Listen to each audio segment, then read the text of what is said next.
Hello there. Today I will be ranking all of our players from who I think is most likely to win, to least likely, in a tier list. This will be based on how their game is looking going into next week, their potential long-term prospects, and how I think the edit is factoring into their chances to win or go far. This ranking is my own personal opinion, and will probably change massively from week to week, but these are my thoughts after episode 8. I also want to point out that tiers are not ordered in any particular way. Joining the RIP tier this week is Tiffany. Unfortunately, with the ace down in numbers at the merge it wasn't looking good for Tiffany, and with Evvie winning immunity it was looking even worse. Combined with the threat of Xander's idol, voting Tiffany out this week was unfortunately the safest move for the majority alliance. Overall I feel like Tiffany was a decent player, even though she could be a little chaotic at times, but I always thought she was a fun presence to watch this season. She will be missed by me. First in the D tier this week is unsurprisingly Heather, who remains in the D tier from last week. For the first time in many episodes we actually are able to see more of Heather in the game. Heather was not happy about her name being thrown out, as it shows she is more expendable to the current majority alliance. She is on the outs of the rest of the tribe, not being closely aligned to her former tribe or any new allies in the merge.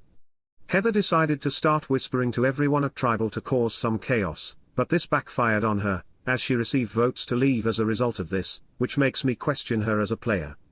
Heather could go home soon as an easy target, doesn't have enough allies, and I don't see her winning the game from this position, but time will tell.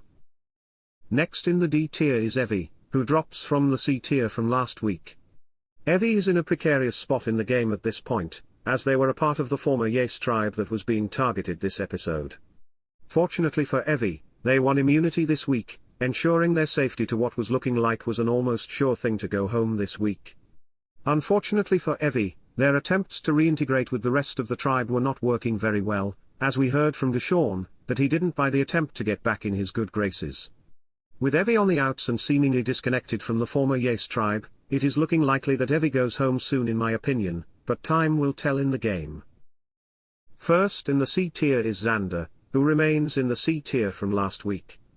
At first glance, Xander seems to be in a similar situation to Evvie, but he is in a better position in the game than them. Xander seems to have been able to work his way into some alliances following the first merge tribal, as we see him having an alliance with Liana, which is a connection that can bring him closer to the rest of the tribe.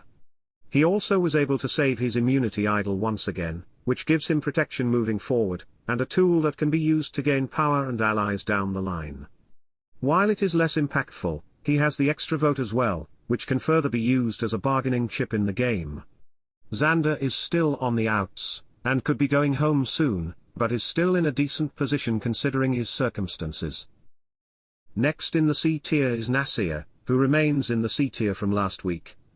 We heard from Nasir this week more than last week, and he tells us that he has trust in Shan and Ricard. He was also able to successfully dissuade Shan from using his name as a throwaway target. However, the rest of the tribe seems very willing to throw Nasir under the bus and vote him out, being brought up by Danny and Deshawn as an option to split the votes on a tribal council.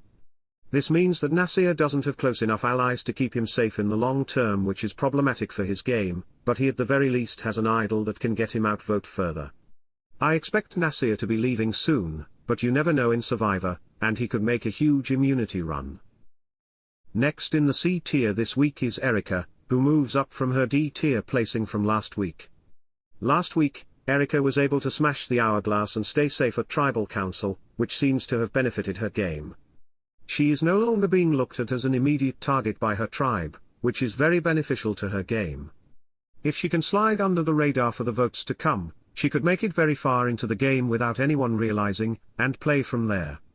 Unfortunately for Erika, she doesn't seem to be very close with many people on her tribe, so she could be looked at as an easy target, but if things go her way her position in the game could improve.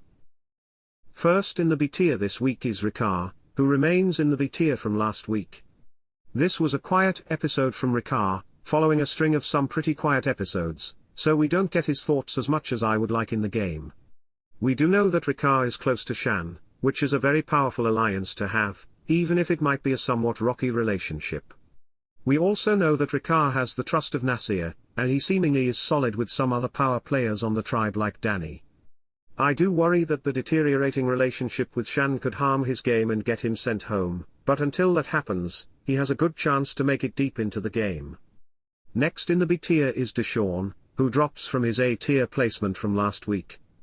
Deshawn is in a solid position in the game at this point, despite being a target at the previous tribal council.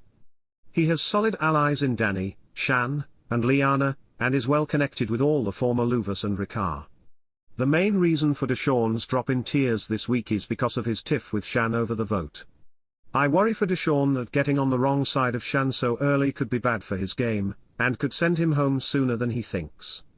However, if the relationship with Shan remains good, then so should his spot in the game, which means he has a great chance to go deep into the game, and potentially win.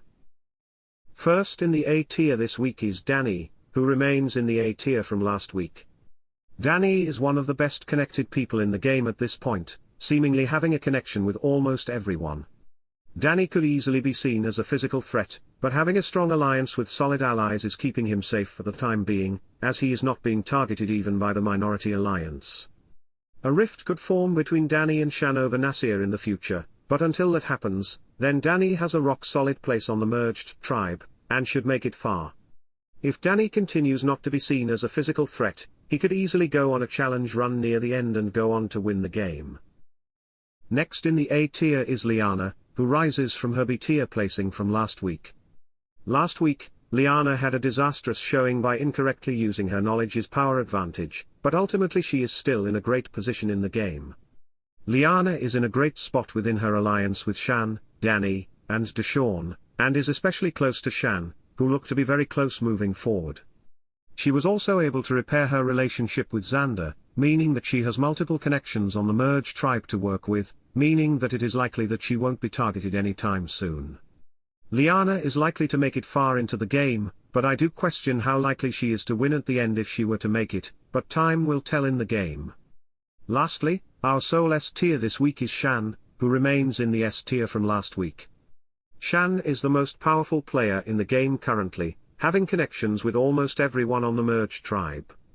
Not only does Shan have her close alliance with Liana, Danny, and Deshawn, she also has multiple other connections that can keep her safe. Shan has her alliance with Ricar she can work with, she also has the trust of Nasir, and also seems to have a working relationship with Xander, which means that she is covered from all bases, making her incredibly hard to take out. On top of this, Shan still has her idol, so if she ever feels unsafe going into tribal she has the extra protection it provides. At this point, it becomes a question of whether or not Shan wins at the end, not a question of if she makes it, but Survivor always changes, so we will see in the future what happens. There is my current tier list of who I think is most likely to win and make it far. Keep in mind that these are just my opinions, and I am unspoiled this season, and this is very subject to change.